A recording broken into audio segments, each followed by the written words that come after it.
e vamos continuar a falar exatamente sobre esta temática e das tecnologias imersivas e chamo desde já o nosso próximo orador, Charlie Fink, XR Explainer in Chief e é colunista da Forbes. Julgo que estará pronto para entrar online neste evento. Hello, Charles. Hello, Charlie. Welcome to this event. Welcome. How are you? Are you ready? I'm great. It's very early in Los Angeles and good afternoon to Lisbon. Oh, but we have good weather too, right? Yes. So, let's talk about Metaverse. Sure. True. Go ahead. Let me see if I can bring up my presentation here. Let's see. To have something to look at other than me. Pedro gave a great talk. I hope I can offer a suitable follow-up without repeating too much of what he said.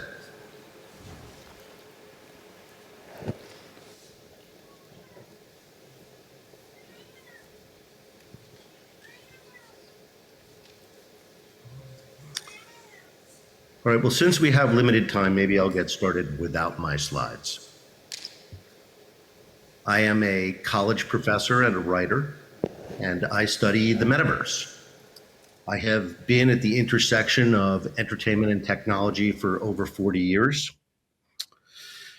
And I'm happy to share some of my insights with you. I won't dwell too much on my background other than what I already said. I wrote a book called Charlie Fink's Metaverse in 2017. One of the things I say in the introduction of this book is that my experience has given me a filter through which I view this emerging media. Technology succeeds when it takes what we're already doing and makes it much better. Right? No better example than Amazon. We check our smartphones 400 times a day. Why? We're looking for that dopamine hit of human connection. Finally, we always overestimate the short term and underestimate the long term. In the 90s, when I was working in America Online at the beginning of the internet, we thought that our computers would be miniaturized. We didn't know when, we didn't know how. We thought that digital advertising would take over from traditional media. We didn't know when, we didn't know how. Of course, it took 20 years, and now it represents 3/4 of all ad spending online. So there's Charlie Fink's Metaverse from 2017. It was an AR-enabled book, which you read with your smartphone in your hands, and the smartphone recognizes markers, like the cover of the book, of course, like a QR code, if you will, and out pops virtual Charlie to introduce and welcome you to the book. So it was a rather lighthearted look. Metaverse was a metaphor in the title of that book. The book is not about the metaverse as we are talking about it today, but rather about the convergence of technologies that defines immersive computing.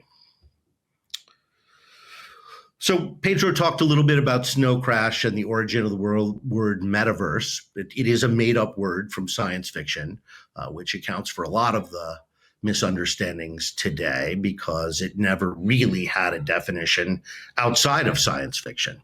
And now, of course, we're all competing to do so. But it was a combination of two words, as you know, and it was elaborated upon by a seminal book called Ready Player One. There was a Steven Spielberg movie and a sequel in the works. The Oasis in the fiction of this novel begins as an immersive video game, a video game which is so compelling, so easy to use, so good that everybody stopped what they were doing in the metaverse and migrated to this virtual world called the Oasis, and they colonized it as we did the World Wide Web, created that game, the fictional gregarious games, into the most valuable company in computing.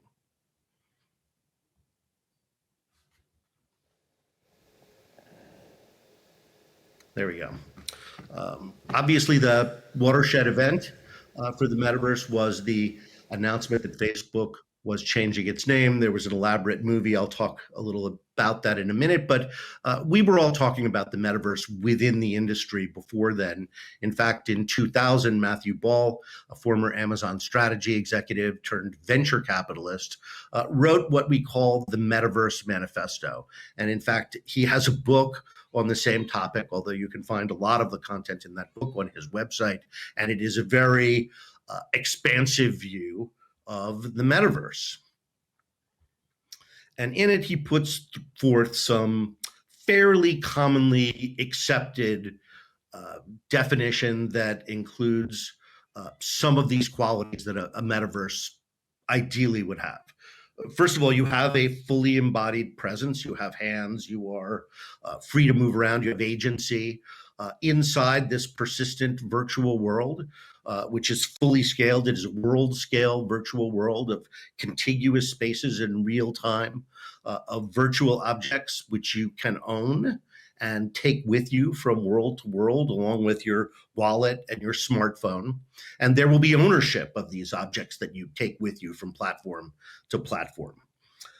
Finally, for there to be truly a world-scale metaverse with an unlimited number of participants, which incorporates, by the way, the digital twin of the physical world, much of it in real time, that would be enabled by a meta layer, which would consist of new protocols. Like we have HTML, we would have a HTML for the spatial visual world. Epic Games was talking about the metaverse. Epic owns two assets which might work together to become the most important company and platform in the metaverse. That is called Fortnite. It is a game like the Oasis that has over 350 million players. Now, you don't have much presence in this game because it is a 3D game which you play through a 2D screen, either on your smartphone or on your PC. There is no VR version yet, but Epic says, of course, there will be. The graphics in the game, considering the small number of polygons that they use, is quite extraordinary. Not photorealistic, although that's coming from cloud streaming of games. Next slide. Oh, sorry, pressing the wrong button, as if it were on my computer. So Facebook in October of 2021 changes its name to Meta. Sort of like a lover tattooing the name of their, the object of their affection on their arm.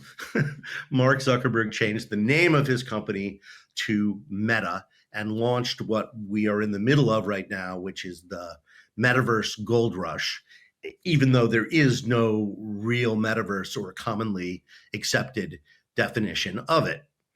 Facebook, Zuckerberg's definition elaborated on in quite a bit of detail in this Meta announcement. It really was a science fiction movie that laid out this spectacular vision for a virtual world somewhat blended with our own world, which we can go seamlessly. Zuck described it as an embodied internet, meaning you have an avatar, the world of the internet or of the metaverse is around you, and you can experience it with other people.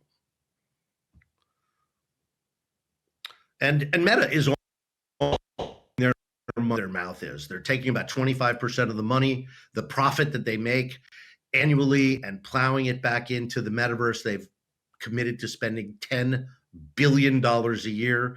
They are rushing all over the world to fill hundreds of engineering positions to address the number of technologies that have to converge together, hardware and software, to create an expansive metaverse. They believe the metaverse, these connected virtual worlds, will primarily be social, although there will be many games within them. The company is acquiring the best developers, the best VR developers. They're working on those protocols that I mentioned earlier, and they are building advanced headsets. So Meta is in an extraordinary position. They hold really the field to themselves, although Sony has made substantial progress with the PlayStation VR.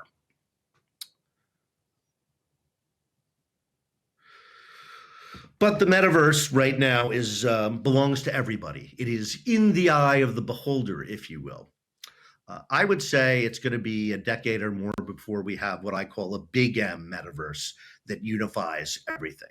There are lots of obstacles to that happening, including international borders. The term metaverse has become genericized. Everybody owns it. Everybody means something different by it. As I said, it is a made-up word from science fiction, so define it as you will. Zuckerberg thinks that you must have presence in the metaverse, presence inside of this simulation, and there are many who do not believe that that's necessary, such as the makers of Sandbox and crypto games like Axie Infinity. But every new technology gets trapped in a hype cycle, and I would not be surprised to see this happen to the metaverse as it happened to VR and in general, all new technologies, right? There's a trigger. We all see it. Writers, venture capitalists, influencers, entrepreneurs, everybody runs on into this shiny new thing. And sometimes in months, often in years, somebody lifts their head up from the fantasy and says, wait, the metaverse doesn't exist yet. And of course, the whole idea of it crashes into a trough of disillusion from which it rises and becomes a consumer product. That's to the internet in the 90s or to VR itself in the past decade, right? In 2014, 2015, before the Oculus Rift was released, there were very, very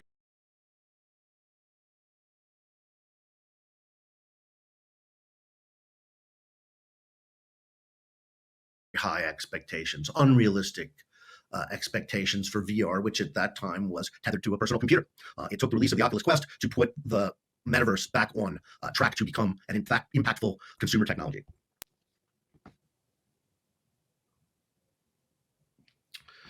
Timing is everything. I want to tell you a little anecdote about a company called General Magic, which was one of the most exciting technology companies of the early 90s. It spun out of Apple. And they made something called the Communicator, which was a smartphone before people had email addresses and internet connections. So therefore, they were correct about smartphones, but they were almost 20 years too early. And of course, the company did not succeed. But it was the first concept IPO. They raised $100 million from the from public markets. Some of the other qualities of a metaverse that people are talking about a lot, in addition to presence, the metaverse would be cross-platform, meaning that VR would be the most immersive experience of it, but you would still be able to access it with a browser from a computer, a mobile phone, or a game console. Now, those would not be the same experience as being present. They would lack its power, but they would not lack is utility and convenience.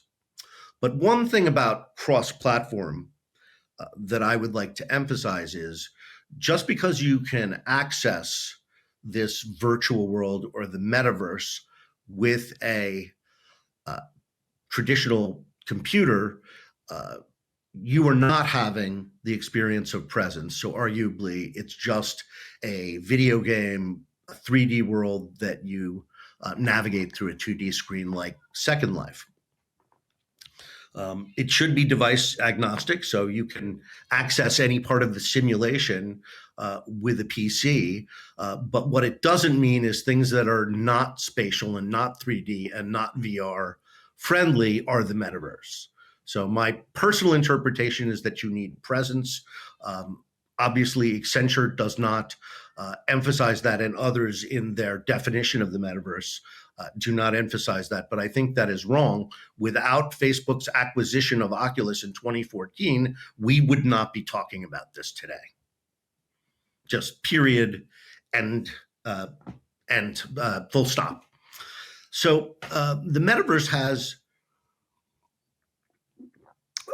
three aspects that I want to highlight that I believe are its most valuable assets. And of course, the most valuable asset is you and your identity and what you take with you from place to place. The spawn point, where you begin your journey, has incredible importance. It is the equivalent of the desktop. And then we have a very misunderstood part of the metaverse, which is in the process of being developed, called the meta layer. Now, the meta layer will provide a stack of technologies, starting with hardware and software, that improves the network and improves connectivity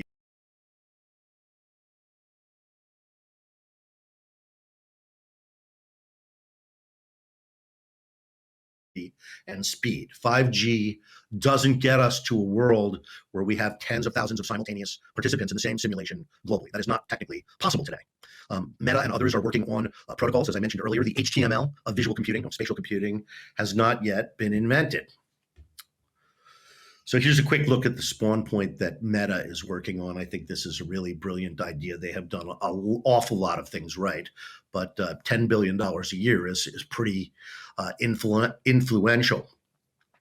Spatial computing, or the metaverse, or 3D computing, is the place that we are all going, right? It will be wearable, it will be ubiquitous, it will be hands-free, and it will be experiential. The remote work following the pandemic is now a permanently embedded part of at least knowledge workers, which can work from anywhere through a PC. E-commerce, shopping in the metaverse, virtual malls, these are all things that are going to happen and are in process. A small m metaverse exists today. These are the connected virtual worlds. Certainly, Oculus is building one for the Quest, but there are others, existing ones, VR Chat, AltSpace, example of virtual worlds that contain many virtual worlds. And these apps depend on VR, and they depend on apps. So you'll know the true metaverse has arrived when apps and game consoles go away. But in the meantime, we're in small m metaverses, and there will be hundreds of them. So a quick look of who else is working on the metaverse. Pedro touched on this, and let me just say in brief, everyone. Every company of scale is working on the hardware or software part of the metaverse. And they all have slightly different views. I can't break all these down completely, but let me say, right now, the company best positioned to build a metaverse is probably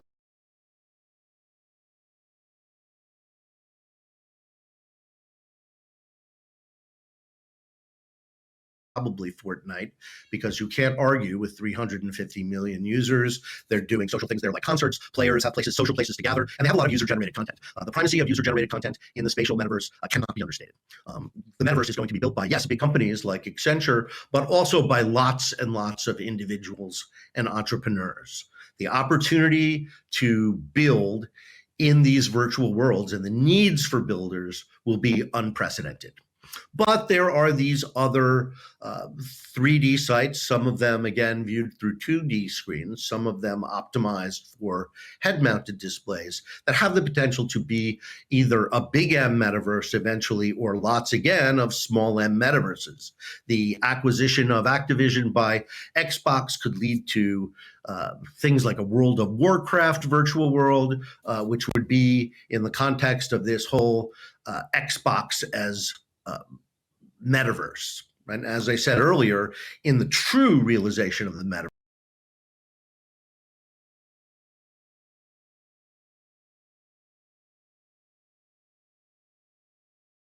in its ideal form, there would be no apps. There would be no gatekeepers. It would be open. So again, we're taking a look at these sites that could be a big M metaverse someday and unify with all the other spatial sites, or it will be very influential and important little m metaverses. But there are a lot of obstacles. Let's not kid ourselves. This is going to take a long time because of the number of obstacles to reach a true big M metaverse. I mentioned infrastructure, the meta layer with those protocols. Apple is clearly not planning to play in the metaverse. There will be competing operating systems as there are today. International borders will affect the metaverse just like they affect the internet. Let's not forget that right now these small M metaverses live on the internet. There is no place else for them to live. The metaverse is the internet.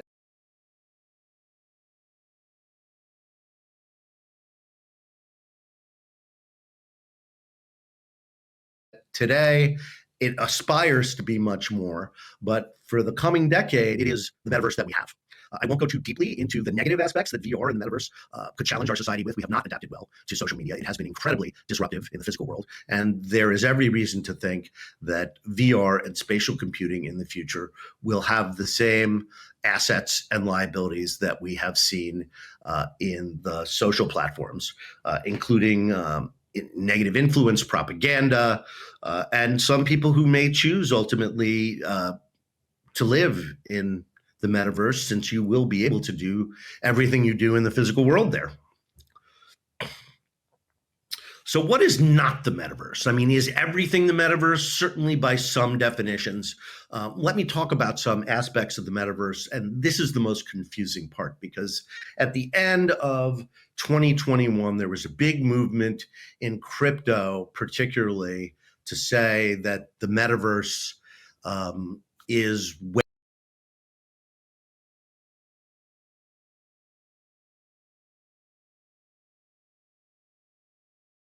Web3, which includes crypto and everything blockchain, including NFTs. I mean, it's a nice thought. Anybody can say what they want about the metaverse because it's a made-up word. So I'm not here to argue, just to present some facts that will help enlighten the confusion. So let's talk about Web3 first. Web3 is being used interchangeably with the metaverse, largely by executives at Apple and Metaverse who don't want to advertise the company Meta by saying metaverse, right? And they're inviting everybody to build with them. But frankly, nobody wants to build the metaverse. Even though it was a branding move that aspirationally hoped to wipe the stink off the Facebook brand, they have brought all of the mistakes that Facebook makes on social media with them to the metaverse. And that is the most problematic part of that company, which I find so exciting and bold. So Web3, it was originally, and is used still many times in the context of Gavin Wood's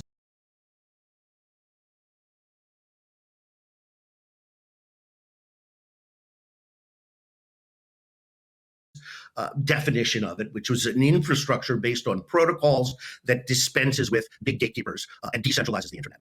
This would be an extremely difficult thing to accomplish. Again, the technology is in the research stage. Cryptocurrency, not the metaverse. Will crypto and blockchain be the basis of the economy in the metaverse, right? One of the qualities of a metaverse would be a functioning economy that allowed builders to get compensated for creating the worlds or the place within any specific metaverse. And everyone will need to do this. There will be competition for these builders, just as there is competition for streaming celebrities today.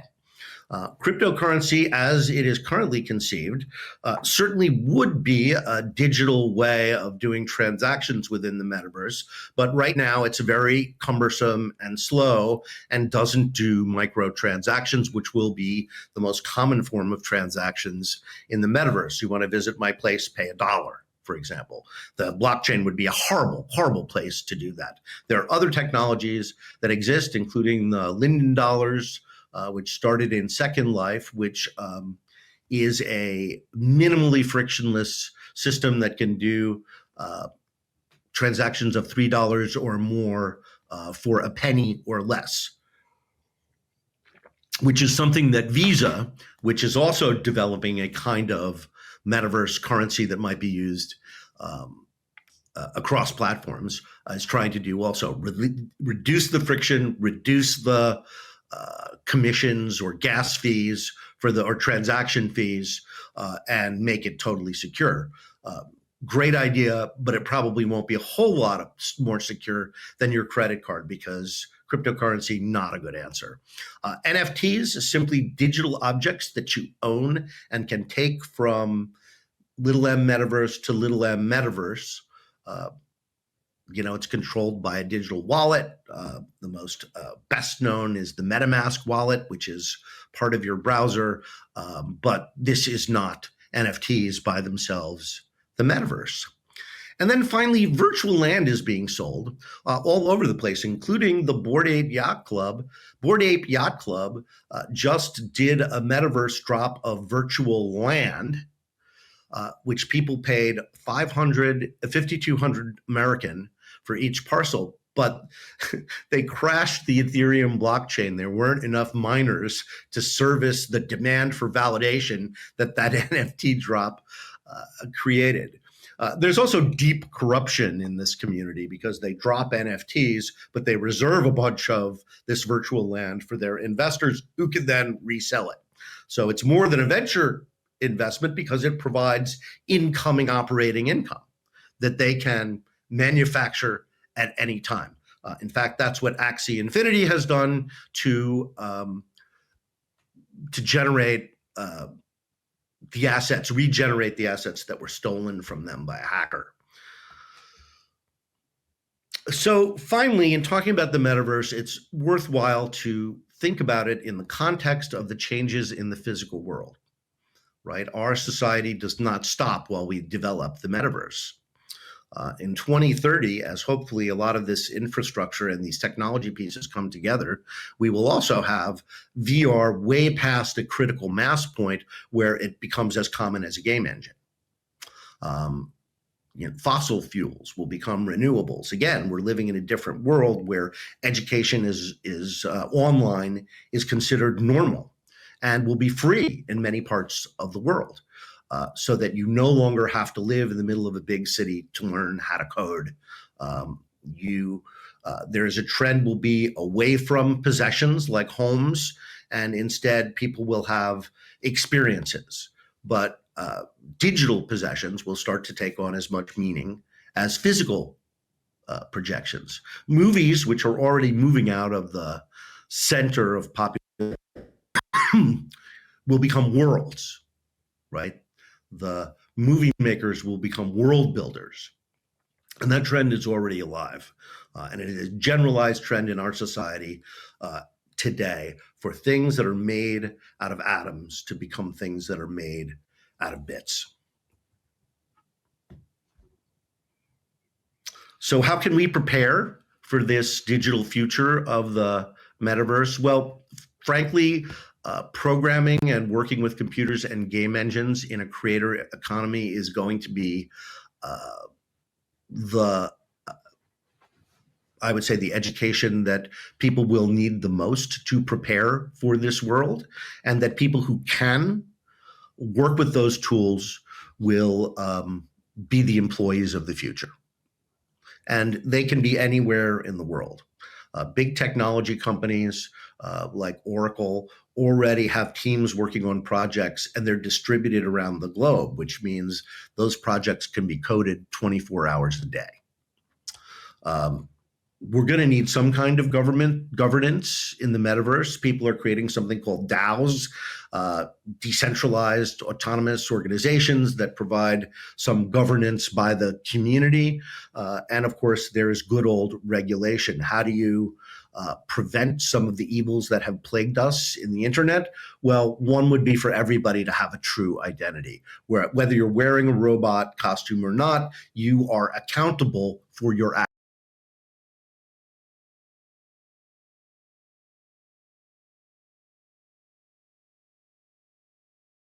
actions in the metaverse. And I certainly hope that's the direction that we move, although my friends are libertarians and they all think that I'm crazy. That's impossible. Anyway, I want to thank you for your time. Thanks for listening to me and some of my insights into the growing, poorly defined metaverse. Interesting that Web3 has arisen not as Gavin Wood envisioned it, but rather as another way of saying metaverse without saying the meta company's name.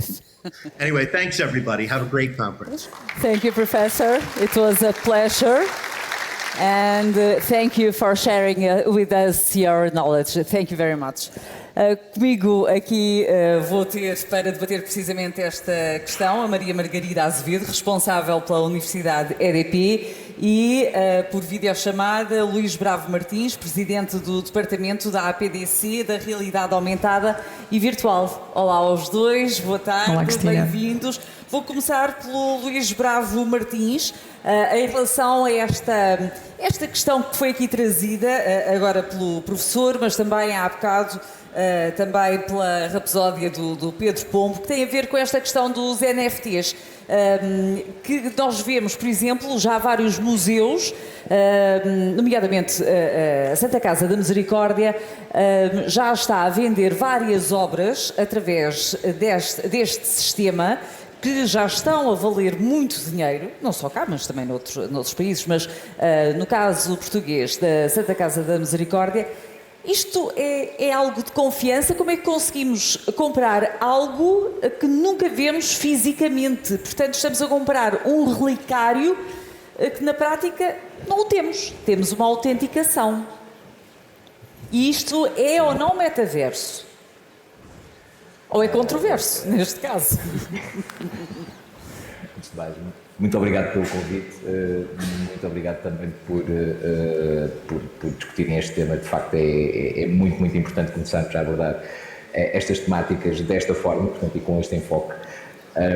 Eu lamento não estar aí convosco, infelizmente há 48 horas regressei a uma realidade diminuída devido a um vírus, portanto, daí, entretanto, não estar aí ao vosso lado. Essa não é uma realidade virtual, não é? Não, é diminuída. As melhores. Mas, muito obrigado.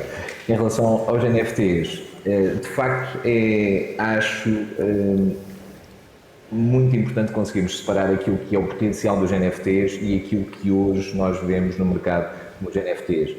Ou seja, hoje nós temos uma série de dinâmicas que estão muito próximas da arte, muito próximas de transação de assets que criam, entretanto, um mercado que, se formos a ver, até de alguma forma está sobrevalorizado em alguns aspectos, mas o potencial dos NFTs é muito, muito, muito grande. Portanto, essencialmente estamos a falar de um contrato. Portanto, e esse contrato vai permitir que não apenas artistas, mas que de uma forma muito, muito ampla nós consigamos ter um acesso não necessariamente apenas a elementos digitais, mas inclusivamente a conseguirmos gerir de uma forma mais eficaz aquilo que nós no fundo encontramos na nossa vida comum, cotidiana. Por exemplo, vamos dizer, num condomínio, alguém poderá haver um berbequim do condomínio e esse berbequim, entretanto, poderá ter anexo um NFT, e o problema deste tipo de coisas é que normalmente nunca ninguém sabe onde é que elas estão e muito rapidamente se perderão. Portanto, através de um NFT será perfeitamente possível saber quem é que no fundo tem o berbequim, o utilizou, quantas vezes é que o utilizou, quem é que entretanto fez a manutenção, por aí fora. Portanto, isto para dizer que a dinâmica do metaverso e a aplicação de NFTs nesse contexto tem esta virtude de não se restringir à dinâmica digital ou ao contexto digital, mas inclusivamente ser digital, físico e virtual. Exatamente, e acaba-se por ter também a fita do tempo, ao fim e ao cabo, de todo aquele produto em concreto. Maria Margarida é responsável pela Universidade EDP, que está a trabalhar também com a realidade virtual. O que é que fazem lá em concreto? O que é que se está a passar lá e desde quando? Cristina, em primeiro lugar, muito obrigada pelo convite. Transportar-nos um bocadinho ao mundo das pessoas, não é? A Universidade EDP trabalha efetivamente para capacitar, trabalha o contexto de aprendizagem das nossas pessoas. Nós temos vindo a trabalhar com realidade virtual desde antes da pandemia, portanto começou a ser uma realidade nossa do ponto de vista do contexto formativo e de aprendizagem. O contexto virtual, e temos visto muitos exemplos hoje aqui dos benefícios que uma aprendizagem virtual, que é descentralizada, que é também mais entusiasmante, não é? Porque nos leva para cenários mais imersivos, acaba por trazer melhor retorno para o processo de aprendizagem das nossas pessoas. E se pensarmos que hoje estamos num mundo em que todos os dias temos que aprender, temos que garantir o upskill e o reskill das nossas pessoas, estas tecnologias são aliadas. Para dar exemplos muito concretos do que é que hoje fazemos ao nível de uma aprendizagem mais virtual e ferramentas que utilizamos. Nós estamos em 28 países, não é? Portanto, temos as nossas pessoas espalhadas por todo o mundo. Todos nós gostaríamos de ter a possibilidade de conhecer a realidade da nossa empresa de forma presencial, mas nem sempre isso é possível. Portanto, acabamos por replicar exemplos de conseguir fazer através de realidade virtual.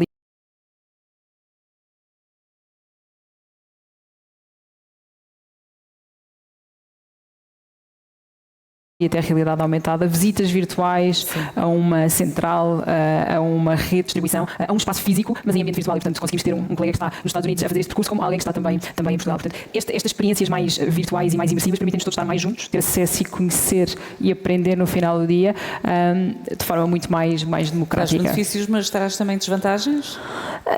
Desvantagens, eu acho que é a questão da adoção, das pessoas efetivamente quererem estes formatos, mas também um bocadinho esta questão de é uma realidade virtual, não é? Portanto, o mundo físico continua a ser muito importante do ponto de vista da aprendizagem e da interação social que existe. Mas eu vejo muito, falávamos de manhã também da positividade, eu acho que quando bem utilizadas estas tecnologias do ponto de vista da aprendizagem, têm um retorno muito mais positivo do que as desvantagens que te podem trazer. Apesar de haver sempre riscos, aliás, hoje de manhã falámos exatamente da cibersegurança, e ainda há pouco, Luís, também o orador que nos antecedeu, Charlie Fink, falava exatamente na questão dos NFTs, que há a potencialidade também para a corrupção poder vir eventualmente a existir também na abordagem dessa situação. Relativamente a Portugal, em concreto, como é que nós estamos, nós que normalmente éramos tidos como um dos países gostávamos muito destas novas tecnologias, pelo menos de adquirir conhecimentos, como é que nós estamos nesta área? Sim, nós somos um mercado consumidor de tecnologias de exceção ou de excelência, mas em termos profissionais normalmente não temos a mesma abordagem, mas neste caso sim, posso dizer que no último report de ecossistema que foi promovido pela VR Association, pela maior associação de profissionais de realidade virtual e aumentada a nível mundial, foram identificadas 106 empresas, 106 empresas, a trabalhar tecnologias imersivas em Portugal. E sei que neste momento está a ser realizado um novo report e que já foram identificadas mais de 130. Portanto, há aqui um volume de profissionais muito, muito grande só em tecnologias imersivas a trabalhar por cá. E que trabalho é que está a ser desenvolvido, sabe? Sim, portanto... É variado, mas a principal área? Existem várias áreas. Nós, por exemplo, na área de formação e na área de educação, existem alguns bons exemplos, na área do turismo também, na área da saúde, na área da educação, já disse, na área do retalho. Aliás, no Immersive Corner, que está lá fora, vocês vão ter a oportunidade de aceder a alguns desses exemplos. Alguns deles, por exemplo, vou dar o exemplo que está lá neste momento. É uma agência que já publicou mais de 10 aplicações de realidade aumentada em municípios nacionais, onde promove vários percursos, várias rotas em realidade aumentada.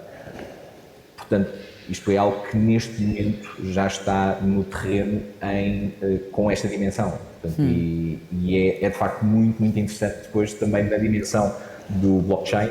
Começámos a ver, sobretudo nos últimos 2 anos, que Portugal também se tornou extremamente interessante, dadas as condições fiscais que oferece a todos os detentores de criptomoeda, mas mais do que isso também devido ao talento que nós começamos a agregar aqui. Nós lembramos que as redes sociais trouxeram grandes mudanças, Luís, nos mídia e também para as democracias, até pela liberdade, para muitos considerada extrema liberdade, porque a liberdade de cada um acaba quando começa a do outro e muitas vezes esses círculos colidem substancialmente nas redes sociais. Pergunto-lhe que alterações a este nível poderá trazer também o metaverso? Este nível, este vai ser um dos principais desafios, se não o maior desafio, na minha opinião, que o metaverso vai trazer, porque estamos a falar de amplificar muitos dos problemas que nós neste momento temos. Ou seja, se estamos a falar em fake news, por exemplo, é diferente nós, de alguma forma, podermos falar sobre algo que, entanto, nós lemos. Isso, no fundo, é completamente diferente de, por exemplo, falarmos de algo que nós testemunhamos. Portanto, se estamos, no fundo, a ver algo e esse algo é algo que nos transforma a nossa percepção, que nos transforma a nossa opinião, a nossa forma de criar a nossa verdade, isso tem um impacto tremendo naquilo que, entanto, é a construção da nossa dinâmica, da nossa democracia. Portanto, naturalmente, que, entanto, esse vai ser, acredito eu, um dos principais temas. Agora, ao mesmo tempo, a boa notícia é que temos hoje a possibilidade, temos tempo, portanto, o metaverso não está ao virar da esquina. No caso da Web 2 e das redes sociais, foram simplesmente apresentadas e nós não tivemos tempo para conseguirmos perceber como utilizar essas ferramentas responsavelmente. Hoje temos a oportunidade de conseguirmos entrar e conseguir, mais do que isso, construir um metaverso que de facto vá ao encontro daquilo que nós queremos para nós. Portanto, e para isso implica não apenas contar com tecnólogos, como nós, sim, mas também trazer para a discussão antropólogos, sociólogos, enfim, pessoas que de alguma forma nos consigam, e competências que nos consigam criar estruturas e que nos consigam criar ambientes que de facto sejam positivos a todos os níveis. E Maria Margarida, nós vimos ainda há pouco a questão dos avatares, dos humanos digitais, mesmo na Siri, na questão da realidade virtual. Isso altera, ainda há pouco falava na questão de haver a interação entre vários países, as tais visitas virtuais, mas isso altera, ou não, dir-me-á, a realidade, a dinâmica de uma equipa e pode ou não alterar os objetivos essenciais que são desencadeados e que são delineados ao início de algo a ser feito. Eu acho que temos que ter sempre as duas perspectivas, não é? Não deixamos de estar no mundo social e aquilo que as pessoas procuram, e as organizações também, é que as pessoas se relacionam. Nós aprendemos uns com os outros, nós trabalhamos não de forma isolada, portanto de forma junta, e portanto estes avatares, a nossa projeção num boneco ou em algo, é um bocadinho a nossa projeção daquilo que nós queremos ser, é a nossa identidade, mas às vezes é uma identidade maximizada. Portanto, acho que do ponto de vista social tem uma perspectiva positiva. Eu até poder personalizar um bocadinho o melhor de mim, é uma versão muito avançada dos filtros que todos nós hoje já usamos nas redes sociais, mas é num contexto profissional eu poder projetar aquilo que é a melhor imagem. Portanto, do ponto de vista social, numa equipa permite uma relação daquilo que, se quisermos projetar o melhor de cada uma das pessoas que ali está. Portanto, também nos pomos todos num pé de igualdade, não é? Porque todos nós somos representados por um bocadinho daquilo que é o melhor de nós. Acho que na dinâmica da equipa pode ajudar, mas do ponto de vista depois do lado perverso e relacionamento, será que somos mesmos nós? Será que já estamos a personalizar outra realidade? Portanto, é muito ver esta ética e estas fronteiras daquilo que é a nossa própria realidade e nós, enquanto seres humanos, do que começamos a ser algo já mais projetado. Eu gostava, para finalizar, comentassem uma notícia que saiu há dias e que tem a ver exatamente com esta matéria, que é o facto da Kraft Heinz, que se juntou à Microsoft para entrar exatamente no metaverso, para conseguir resolver problemas da cadeia de abastecimento no mundo virtual. Luís, pergunto-lhe, na sua opinião, qual é a relevância dessa união e que benefícios, na sua opinião, é que poderá ter esta multinacional de produtos alimentares para assim conseguir transformar e até garantir uma cadeia de abastecimentos mais relevante e eficaz? Será que é possível? Eu não conheço concretamente o caso. Estou-lhe a dar a notícia. Sim, mas de facto há um potencial muito, muito grande na área de manufacturing, que é curiosamente aquela que eu trabalho profissionalmente, que dentro do metaverso, e isto porque naturalmente a oportunidade das fábricas poderem beneficiar de digital twins delas próprias e que permitam assim que os vários, que permita que assim consiga haver uma oportunidade de formação dos trabalhadores ou da própria fábrica, recorrendo exclusivamente a um contexto puramente digital. Isso pode trazer benefícios. Uma oportunidade sim, tremenda. Da mesma forma também a possibilidade de poderem, por exemplo, simular vários tipos de condições em vários tipos de outras funções dentro da fábrica. Portanto, é de facto algo com muito impacto. Deixa-me ouvir sucintamente a Margarida. Também não conhecendo o caso, acho que quando juntamos a perspectiva tecnológica de uma Microsoft como uma empresa desta natureza, e então no contexto de quebra de fornecimento que também temos visto nos últimos tempos, também esta fusão pode permitir encontrarmos alternativas, efetivamente, se calhar num mundo mais digital, de como é que se pode ultrapassar estes desafios do ponto de vista da questão do mundo do abastecimento, com questões mais relacionadas com a infraestrutura, com a logística, com a formação das nossas pessoas, e encontrarmos, se calhar, mais rapidamente alternativas para fazermos face a situações imprevisíveis como agora as que vivemos. Margarida Azevedo, Luís Bravo Martins, muito obrigada. Boa tarde. Obrigada.